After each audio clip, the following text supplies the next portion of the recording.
Hello बच्चों, आज हम class 12th physics chapter 1 electric charges and fields के 5वें लेक्चर पे आ गए हैं। और आज का जो हमारा टॉपिक है वो है इलेक्ट्रिक फील्ड। ठीक है, तो आइए समझते हैं इलेक्ट्रिक फील्ड किसे कहा जाता है। इसे समझने के लिए मैं पहले आपको ये बताता हूँ कि एग्जैक्टली इलेक्ट्रिक फील्ड होता क्या है और इसकी वजह से हम इसकी इंटेंसिटी को कैसे डिफाइन करते हैं। ठीक है, तो लेट से मान लो कि आपके पास ये कोई चार्ज है प्लस क्यू, और एक और कोई चार्ज है, एक पॉजिटिव टेस्ट चार्ज ले लिया मैंने क्यू नॉट, जो कि क्यू से किसी डिस्टेंस पे अवेलेबल है। ठीक है, तो ऐसा तो पॉसिबल नहीं है ना कि अगर चार्ज यहाँ पे है तो दो दूसरा चार्ज है जो कि बहुत ही दूरी पे अवेलेबल है, उस पे भी इस चार्ज का इम्पैक्ट हो। इट मीन्स कि अगर ये पॉजिटिव चार्ज है और ये भी पॉजिटिव चार्ज है, तो क्या ये जरूरी है कि ये दोनों चार्ज आपस में रिपेल करें? क्योंकि अगर दोनों बहुत ही ज़्यादा डिस्टेंस पे होंगे तो इट मे बी कि इसका इम्पैक्ट इस पे ना जाए। इट मीन्स कि दोनों में रिपल्सन ना हो, और ऐसा प्रैक्टिकली पॉसिबल भी है। सो लेट से कि जो हमारा ये चार्ज है प्लस क्यू, ये केवल इतने रीजन में अपने फील्ड के इम्पैक्ट को दिखा सकता है। ये इससे ज़्यादा इसके बाहर नहीं दिखा पाएगा। हम ये मान के चलते हैं कि इतने दूर में ही ये दिखा पाता है।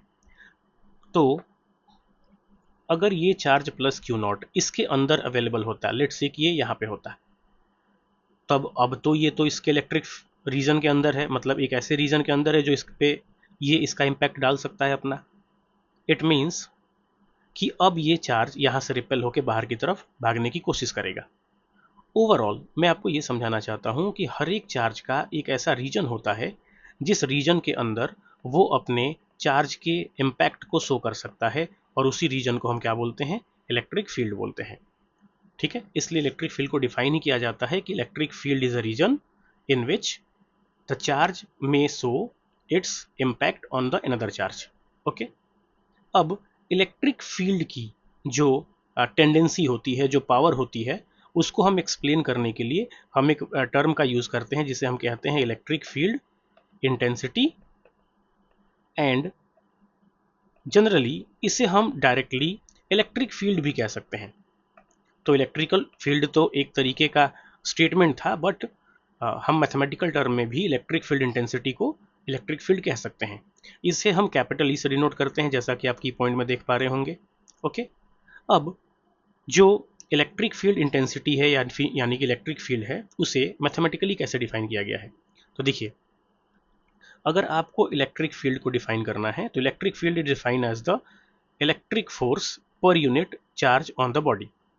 ठीक है, मतलब कि दो बॉडीज के बीच का जितना फोर्स लग रहा होगा, उनमें से किसी एक बॉडी को, किसी एक चार्ज को अगर हम उस फोर्स से डिवाइड कर दें तो हमें electric field of the another charge मिल जाएगा। कैसे होगा मैं आपको भी समझाता हूँ। देखिए, लेट से कि कोई चार्ज है Q1 और कोई चार्ज है Q2, दोनों एक दूसरे के इलेक्ट्रिक फील्ड के रीजन के अंदर हैं। ओके, तो अगर मैं आपसे पूछता कि what is the force between them, तो अकॉर्डिंग टू कूलॉम्स लॉ आप कहते हैं कि the force will be equal to 1/4πε0 and Q1 Q2 upon में आर स्क्वायर। ओके, अब अगर मैं इस फोर्स को इन दोनों चार्जेस में से किसी भी एक चार्ज से डिवाइड कर दूं, लेट्स से कि मैंने इसको Q2 से डिवाइड कर दिया, तो मुझे यहाँ भी Q2 से डिवाइड करना होगा। Q2 से Q2 कैंसिल आउट हो जाएगा। सो हमें F/Q2 क्या मिल चुका है? ये मिला हमें 1/4πε0 Q1 अपॉन में r square. Okay, it means कि जो फोर्स अपॉन चार्ज है, अभी मैंने क्या बोला था, इसी को तो हम इलेक्ट्रिक फील्ड कहते हैं। और इलेक्ट्रिक फील्ड किसका निकला है? Q1 का, यानी कि ये किसका इलेक्ट्रिक फील्ड है? Q1 का इलेक्ट्रिक फील्ड है।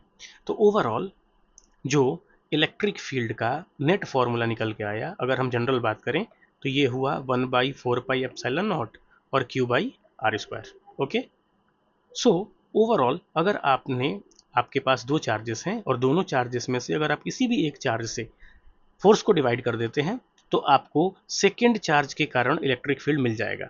जैसा कि आप यहाँ देख पा रहे होंगे कि मैंने यहाँ पे फोर्स को Q2 से डिवाइड कर दिया था, तो फॉर्मूले में क्या आया? Q1, यानी मुझे इलेक्ट्रिक फील्ड किसका मिल गया? Q1 का मिल गया। ठीक है, अब अगला सवाल होता है कि इसकी यूनिट क्या होती होगी। तो चूंकि आपने बेहतर पढ़ा है कि जो फोर्स होता है, फोर्स की यूनिट क्या होती है? न्यूटन। और चार्ज की यूनिट क्या होती है? कूलाम। तो अगर मैं न्यूटन को कूलाम से डिवाइड कर दूँ तो हमें क्या मिलेगा, न्यूटन पर कूलाम। अच्छा, इसकी एक और यूनिट होती है जिससे हम कहते हैं वोल्ट पर मीटर। ये एक्चुअली एक कॉन्सेप्ट है जो आप सेकेंड चैप्टर में पढ़ेंगे, जो कि आपका इलेक्ट्रोस्टैटिक पोटेंशियल है एंड कैपेसिटेंस है। उसमें आपको पढ़ाया जाएगा कि electric field can also be defined as the electric potential per unit length. तो अब ये कहाँ से आया, ये आपको सेकंड चैप्टर में पढ़ाया जाएगा, बट आप यहाँ से ये चीज़ क्लियर कर सकते हो कि इलेक्ट्रिक फील्ड की एक यूनिट और होती है जिसको हम कहते हैं वोल्ट पर मीटर। ओके, तो ओवरऑल की पॉइंट्स में आप सारी चीज़ें देख पा रहे होंगे कि ये रहा आपका इलेक्ट्रिक फील्ड का फॉर्मूला F/Q।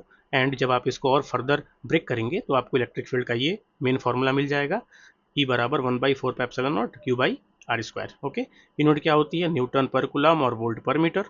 और डिनोट कैसे करते हैं, ई से डिनोट करते हैं। ओके, सो उम्मीद करता हूँ कि आपको आज का लेक्चर भी समझ आया होगा। आगे आने वाले टॉपिक्स में हम और डिटेल में चर्चा करेंगे टॉपिक्स पे।